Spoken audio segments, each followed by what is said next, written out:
Rob Bro. He's your sports bro at KKAM.com and the Talk 1340 app.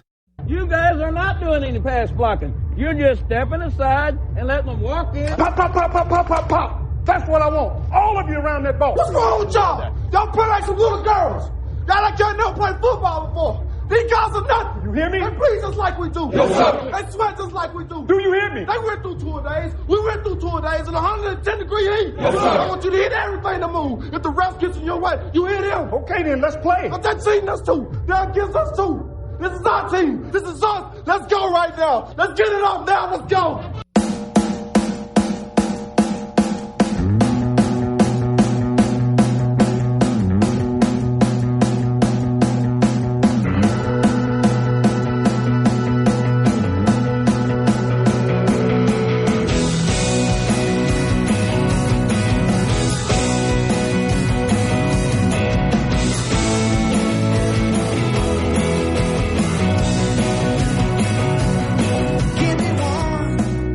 Welcome back. It's Rob Bro Show. I am the host. You are the co-host. You can text in 806-855-3712. You can text in your bandwagons today or anything else. I am off the Josh Young getting injured bandwagon. Per Evan Grant, Josh Young was hit by a pitch in the second and has left the game. Ezekiel Duran pitch hit for him and struck out. Josh Young, after being hit by a pitch, had a defensive lapse, I believe. I would assume after getting hit by the pitch, you probably swell up a little bit and say, all right, not going back in the game. Obviously, in baseball, if you get pinch hit for, you're not going back in. Some comments, he's out for the game? Yes, he's out for the game. It's baseball. If you get pinch hit for, you're not going back in. He has already gotten an X-ray, though. Josh Young, left-hand contusion. X-rays for a fracture were negative. Jankowski also out of this game. He has left hip tightness. The Rangers down 0-2 in this series.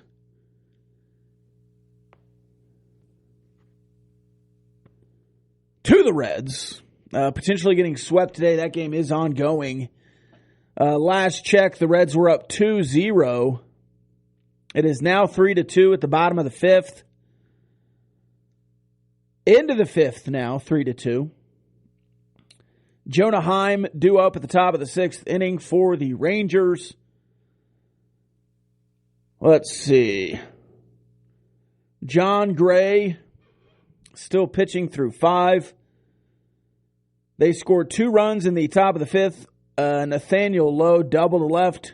Scored Simeon and Taveras. Went to third. Then Garcia had a sac fly to right field to score Taveras. Then they worked around another run to break the tie in the bottom of the fifth. So the Reds scored twice in the bottom of the second. The Rangers tied up top of the fifth. They get the lead back. Bottom of the fifth. Ashcraft has pitched 90 pitches through 5. John Gray 85 through 5. Decent outing, but if he doesn't throw a complete game, I'm worried about the bullpen coming back in. This has been a tough week for the bullpen of the Texas Rangers. Elsewhere in Major League Baseball, Baltimore up on Boston in the bottom of the fourth inning. They have 2 on in scoring position. Toronto out in front of the White Sox 3-0. Cleveland up on Colorado 3-0. The Yankees on the road in Minnesota up 7-1 in the top of the fourth inning. And on ESPN Plus, Detroit trailing Milwaukee in Brewtown. The middle of the second, Milwaukee up 3-0. So we'll see what Jonah Heim can do here. A 1-1 count against Ashcraft. It's in play now. But he grounded out to short. That brings up Grossman, who is 0-2. The final Bandwagon Wednesday of the Rob Breaux Show on Talk 103.9. We'll see what we can do today. I've got some bandwagons for you. This texter...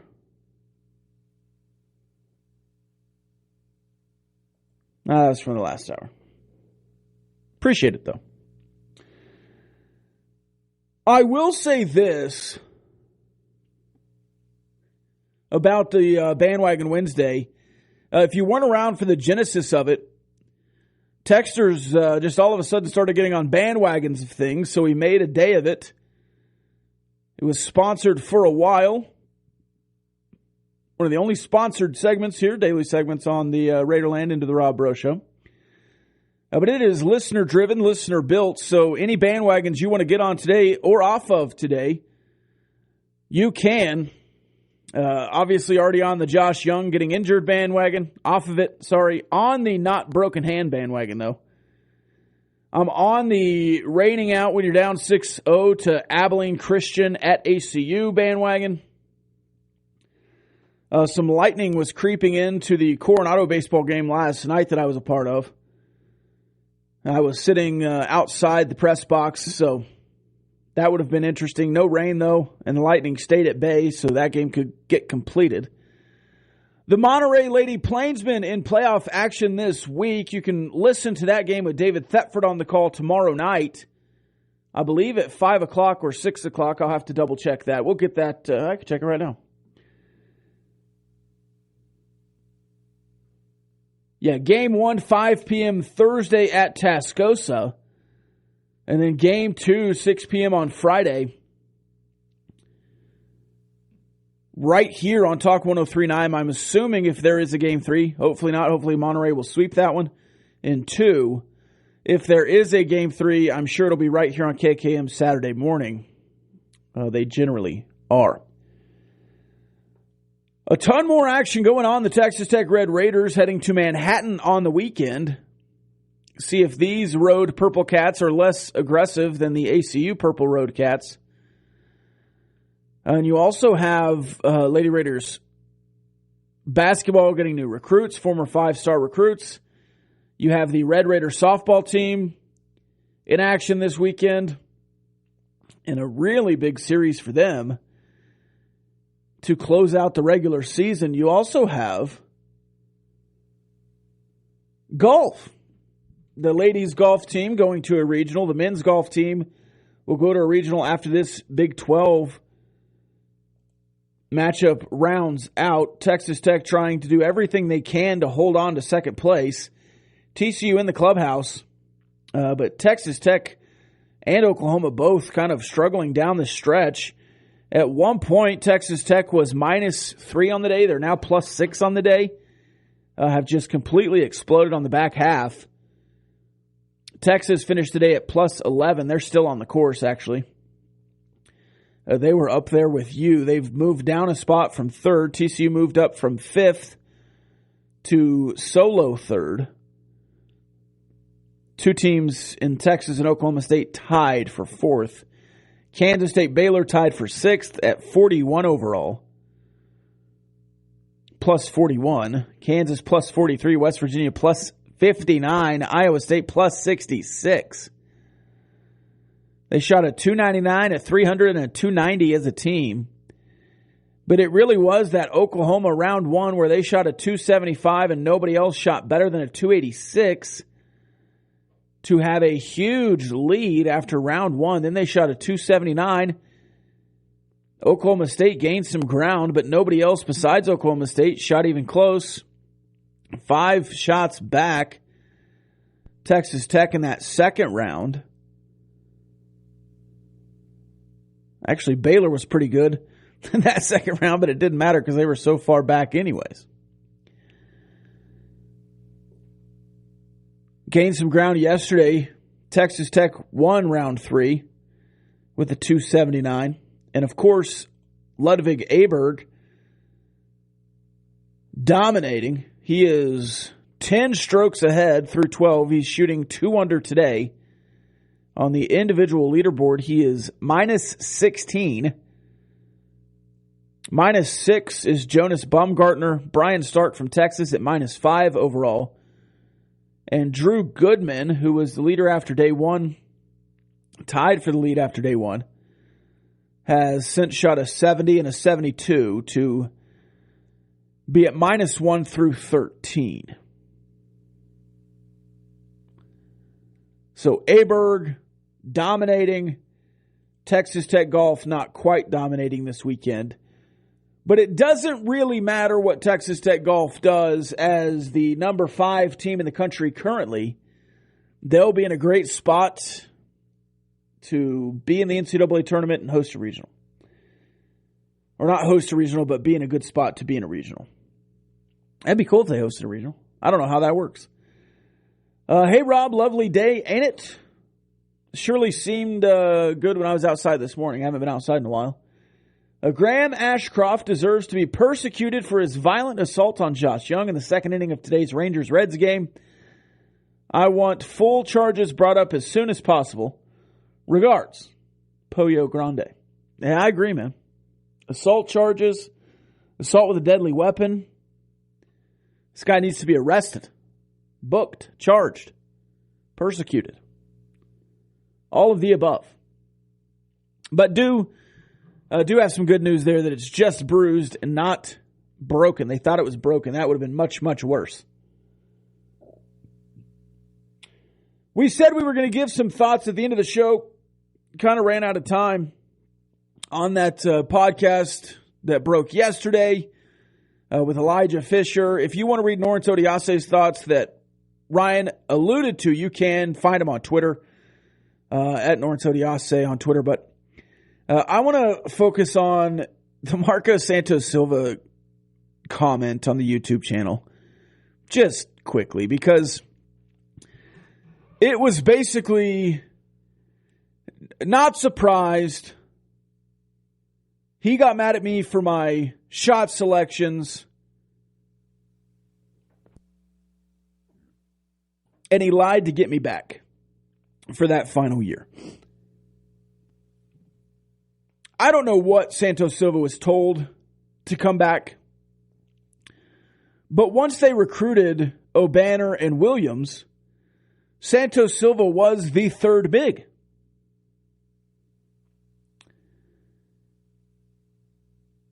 So there certainly could have been some manipulation, some lying there. I would not be surprised. But I also saw a lot of responses like, oh man, this makes it even worse. This is, revolutionary. Wow, we're really learning stuff now. What? Has nobody been paying attention? We've known that Mark Adams was an egomaniac for the last year he was here. And that extended in to the year before. There was an obvious change in personality from assistant coach to head coach. By the way, coaches tell players what they want to hear all the time. And when I read that Santos Silva was upset, that Mark Adams was upset in his personal meetings about his shot selection, I said, wow, I was also upset about Marcus Santos Silva's shot selection. It was poor at times. Buddy, you got coached hard. Of all the problems we found out about Mark Adams and of all the things in that interview, in that podcast, the least of my worries or concerns or thought processes went into Marcus Santos Silva's thoughts and feelings on his shot selection and some tough meetings he had one-on-one with Mark Adams. Like, buddy, you took hook shots, shot-putting hook shots from 4 feet outside instead of taking a drop shot and getting to the rim. You pump fake 6 times and then threw it up off the back of the backboard. You airballed from the paint. Yeah, he was mad at your shot selection. That team went to the Sweet 16. Mark Adams was in full control of that roster and coached really well that year. Then it all went awry. But I don't think I have any kind of added thought process on how the Texas Tech basketball season went downhill this year because of what Marcus Santos Silva thought about the year before. If you saw Bryson Williams and Kevin O'Banner come in and thought you were going to get an extended role or we're going to start again, that's on you.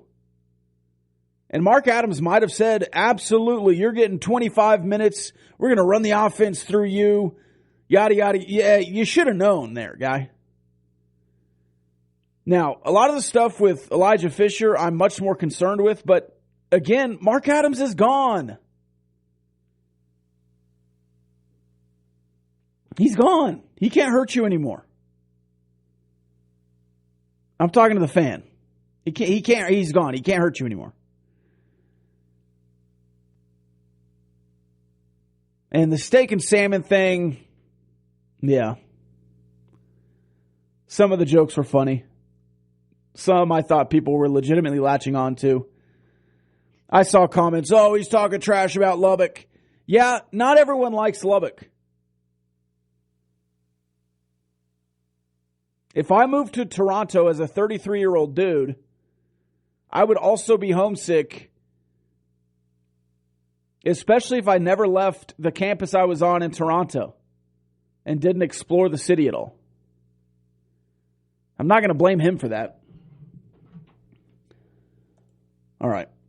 The text line, Hip Hop Hoops YouTube video with the transfer player was eye-opening. The host said his AAU coach and parent, no.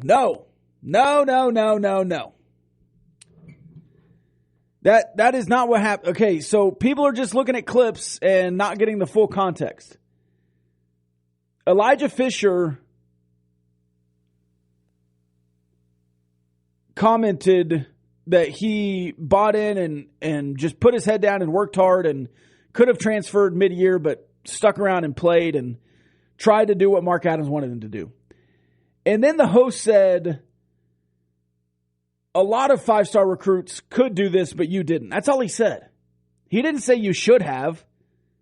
He didn't say this is what you could have done. He just said a lot of guys in your position might have, but you didn't. He didn't encourage him to do so. He didn't tell him that's what he should have done. He just said, yeah, there's a lot of guys who do that.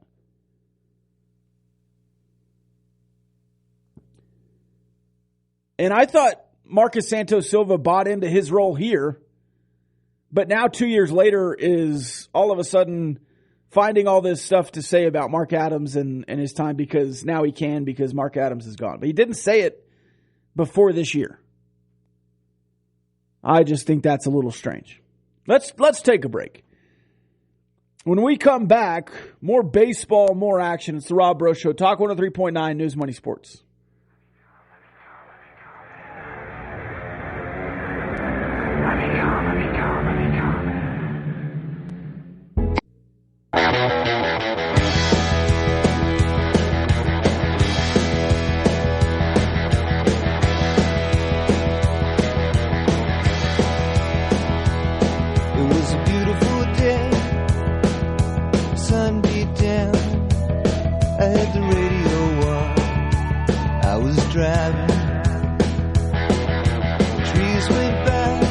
Welcome back. It's Rob Breaux Show, Talk 103.9 News, Money, Sports. I really am trying to focus on the next iteration of Texas Tech basketball. I mean, the Mark Adams stuff is over. And I understand that Elijah Fisher was asked questions and answered them honestly. I don't know. I don't feel the need to rehash it all. I mean, that's his truth. It's not my truth. I wasn't there. He could say whatever he wanted, and I wouldn't care. That was his opinion of what happened. That's his opinion of Lubbock. he was here for a year. Now, when somebody who's not here or has never been here tries to talk trash about the city that I live in, I'll get mad. But if a guy was here for a year and didn't like it and moved on, all right, it wasn't for him. Cool.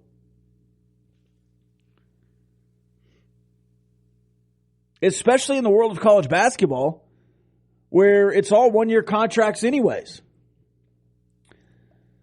A quick golf update. Oklahoma backing up to +3. Texas Tech all the way to +16. 1 stroke ahead of TCU is in the clubhouse at +17. The Big 12 scoreboard last night for the baseball world. West Virginia wins again, 14-2 over Penn State. TCU beat Dallas Baptist. More on Dallas Baptist in a second. Baylor loses to Tarleton. Texas hammers Texas Southern 18-3. And Texas Tech and ACU got stuck in the bottom of the fourth inning, 6-0. They have not said if they're going to finish that game when they come to Lubbock in a couple of weeks, or if they'll just play the one in Lubbock. They might do like a hybrid doubleheader thing where they finish the 5 innings and then play the next one, or add one on a Wednesday and play the makeup and then play the next one. We'll see when we get there. But back to that Dallas Baptist, the D1 Baseball's latest 60-14 projection, and this is a projection. People generally say, how does D1 Baseball have Texas Tech in the top 15 and then put them as a 3 seed? It's ridiculous. Well, this is a projection. This is what they think the committee will do, and Texas Tech's RPI is a 3 seed right now. But this latest D1 baseball projection, we told you one about Eugene earlier, where you're a 2 seed in Eugene, Oregon at the Oregon Ducks Regional. This one is the Dallas Baptist Regional in D1 baseball. The 2 seed, Texas A&M. The 3 seed, Texas Tech. The 4 seed, Oral Roberts. Sign me up for that. That would be a meat claw of a regional, but it would be incredible. Tech would have a lot of fans there. A&M would have a lot of fans there. Dallas Baptist obviously would have a lot of fans there. That would be really, really fun. I don't know if you could get out of it, but that would be really, really fun. I think as far as getting out of it kind of thing, I would rather be the 2 seed in Eugene. But that would be fun to go to Dallas Baptist and knock off Dallas Baptist and Texas A&M to get to a super. That would be really, really fun. And I think with this team, you just have to get to a regional. At this point, you just kind of have to survive your schedule and get to a regional. That was a bad game yesterday in the 4th inning when it got canceled or postponed, one of the two. You have to go down and beat Kansas State 2 out of 3 this weekend. You have to. All right, let's take another break. We'll get back on track. I went way too long in the first segment. So we'll get back on track here. We'll hit the break. We'll come back, talk more basketball, talk more sports, baseball. Maybe get off on a couple of tangents with some bandwagons. That's what we do on a Wednesday. It's the Rob Breaux Show, Talk 103.9 News, Money Sports.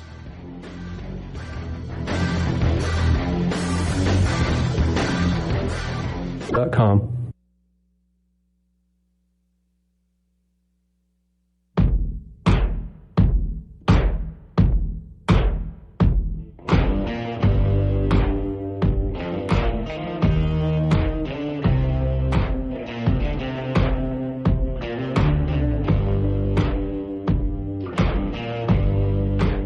Welcome back.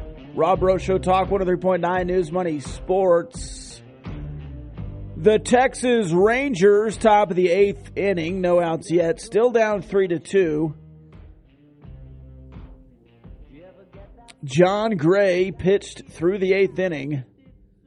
We'll see if the offense can do literally anything here. As Josh Smith strolls up to the plate, he's 0 for 2 with a strikeout today. Sorry, through 7 was John Gray. I doubt he comes back out.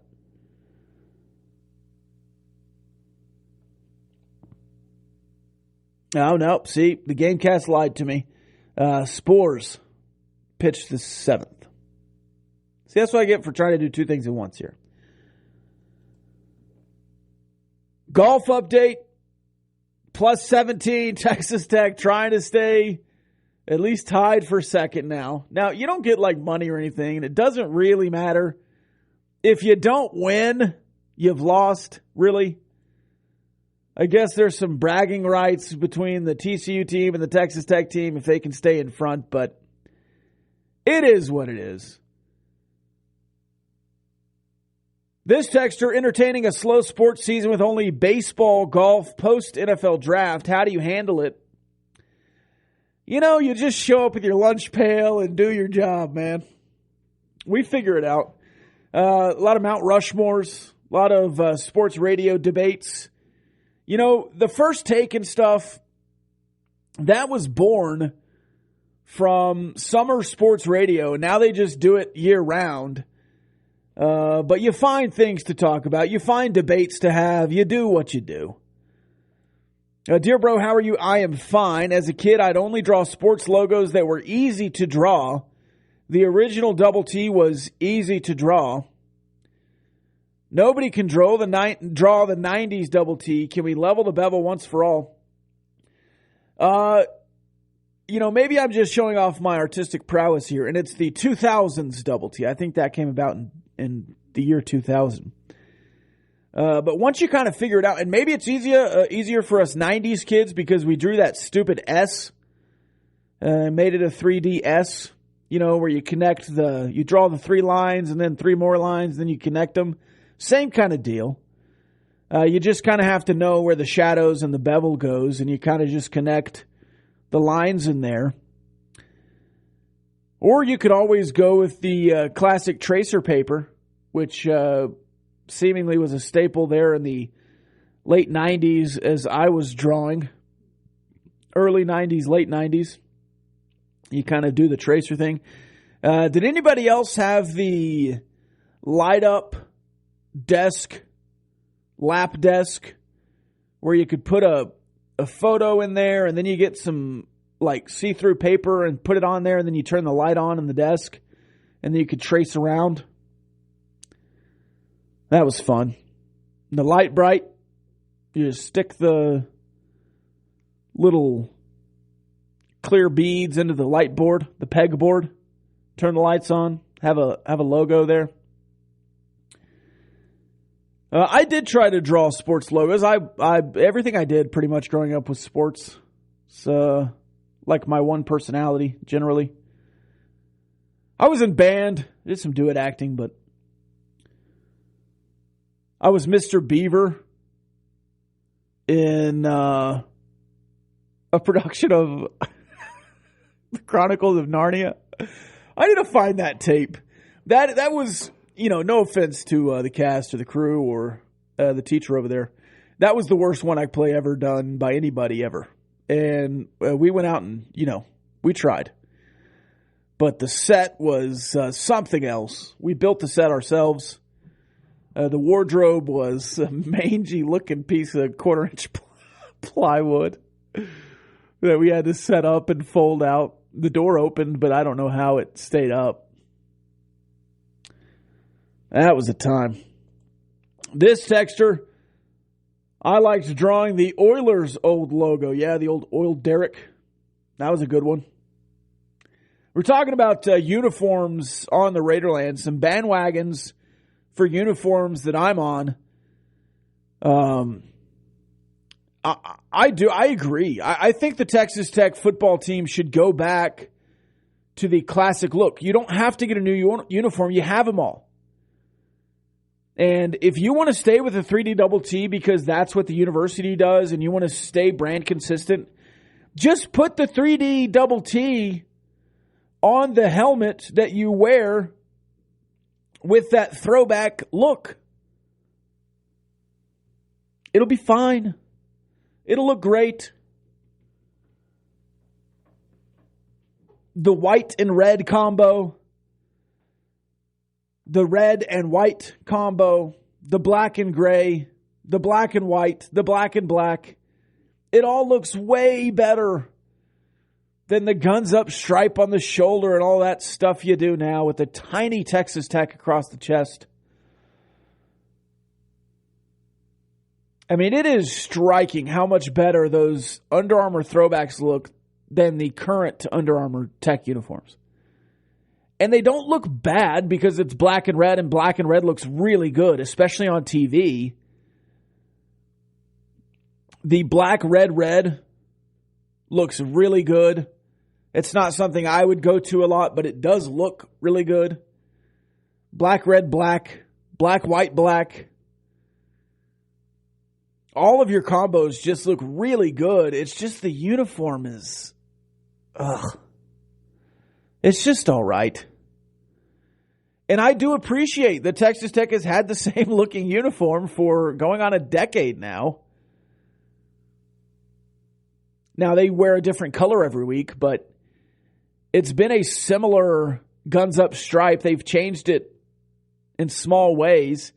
Now, you've had the Hombres and the Lone Star Prides and the military appreciation uniforms in there as well, but I think since 2016, 15 or 16, you've pretty much stuck with one uniform just in 3 different colors. I think you probably still had some gray in there. You've gotten rid of the gray in football except for the silver pant and the throwbacks.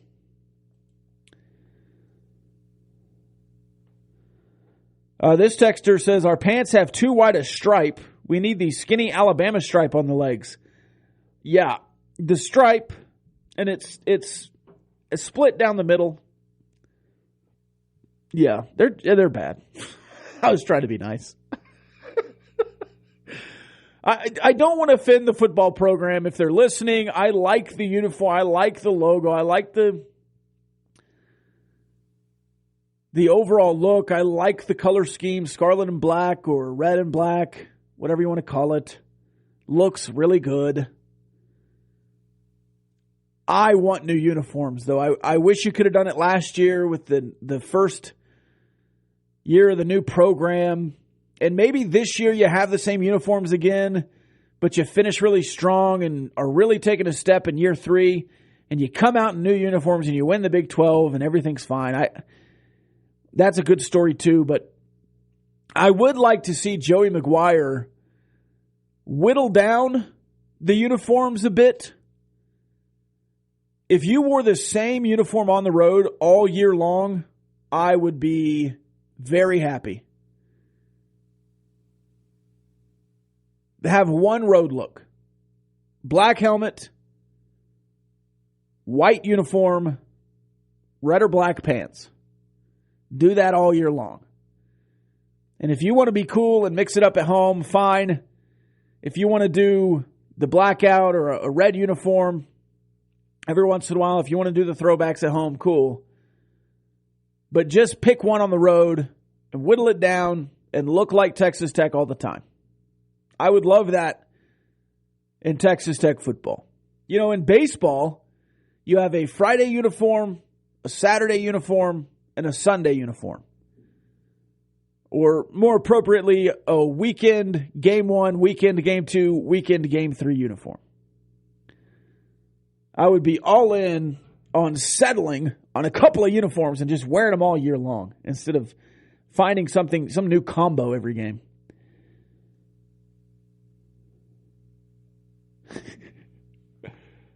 Oh, this is for the fans. This texter, he's off the bandwagon of fans wearing a certain color to a game. Just wear red, he says. Yeah, I'm down with that too. I like the blackout for one game. The whiteout in basketball looks really cool. I feel like it gets lost a little bit, especially if you do a whiteout like in October. Not a lot of people have white jackets, so it kind of loses its luster. If you don't do a whiteout like in the beginning, the Celebrate Cotton game, And also, like, if you're going to do a whiteout, hand out shirts. At least in the student section. I mean, that's a big expense, but you just really can't hold a candle at whiteout in the Happy Valley. The Penn State whiteout is awesome. With the white pom-poms, too. This texture, do you like the Rangers Sunday best? Yes, and I love that they only wear them at home on Sundays and they wear them every Sunday at home. I like that. I like the powder blue. And I like it with the regular Rangers blue and red, and I think it looks really cool. All right, let's take another break. When we come back, we'll wrap up the show. It's the Rob Breaux Show. Talk 103.9 News, Money Sports.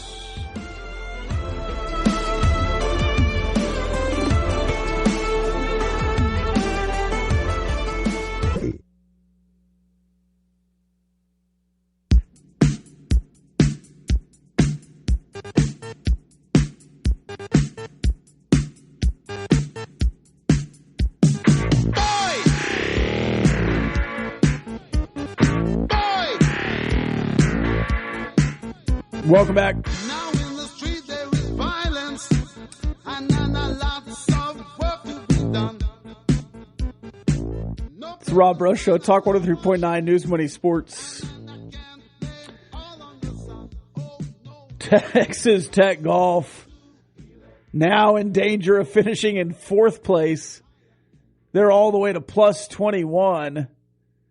They could legitimately end up in fifth.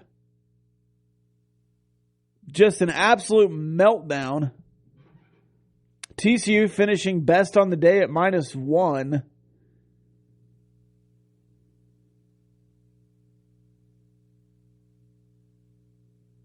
Struggling is Texas Tech Golf. Let's see the player leaderboard. Aberg, even today, back to -14.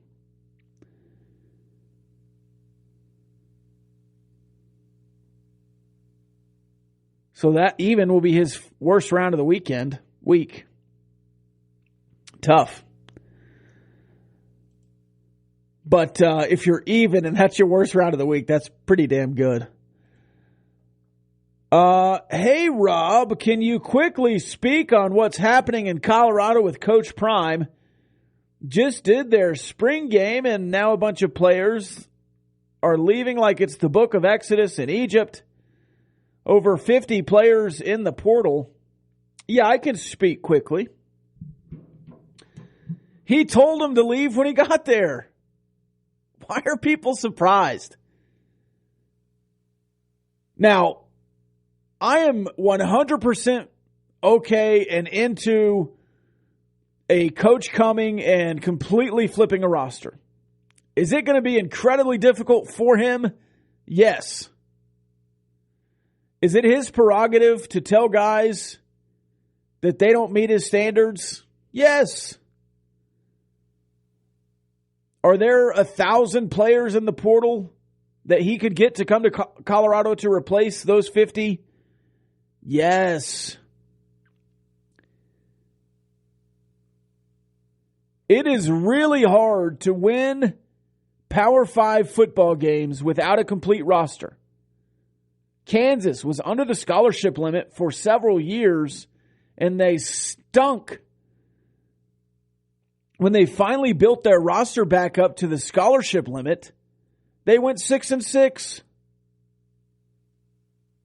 There is something to just having enough bodies on the roster at enough quality that you can survive the first half of the season. Now, Kansas really couldn't last year. They went 6-6, but they started 6-0. Is Colorado going to immediately come in and be better than last year? No, but they went 2-10. It's not like he's coming in and tearing down Alabama. Is every player that comes in going to be better than every player that left? No. Will they have more talent next year than they did this? Maybe. I don't know. Obviously, Deion Sanders is trying to build a foundation, and sometimes you have to do a complete rebuild. Now, where I run amiss of what Coach Prime is doing, Deion, is when players are leaving, he's doing zero to help them find a new destination. If you're going to kick a player off the team, basically, at least let him take practice footage from last year when you weren't even there so he can show it to his next team and get another job. This is the first time where I haven't been eye to eye with Deion Sanders, is that he is basically kicking people off the team and then not helping them find the next place. Now, you don't have to go out there and shill for them. You don't have to waste your time and energy to go recruit them onto another roster. You don't have to sell somebody else, hey, he's a great kid, he just doesn't align with our program. You don't have to do any of that. But what you can do is open up some practice footage.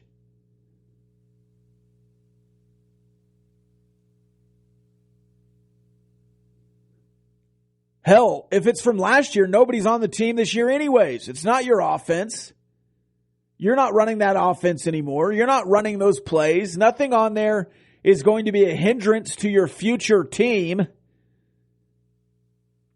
There's no hidden gems. You kicked them all off the team. But Colorado went 2-10 last year, so I'm not real worried that they're going to get worse.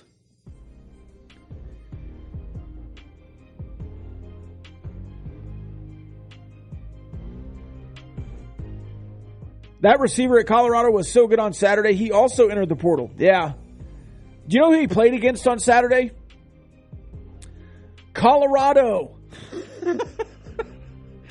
I mean, okay. Good. You got 150 yards against one of the worst defensive backfields in the country. Oh, well, Travis Hunter's there. Yeah. All right. Was that kid matched up on Travis Hunter? I have no idea.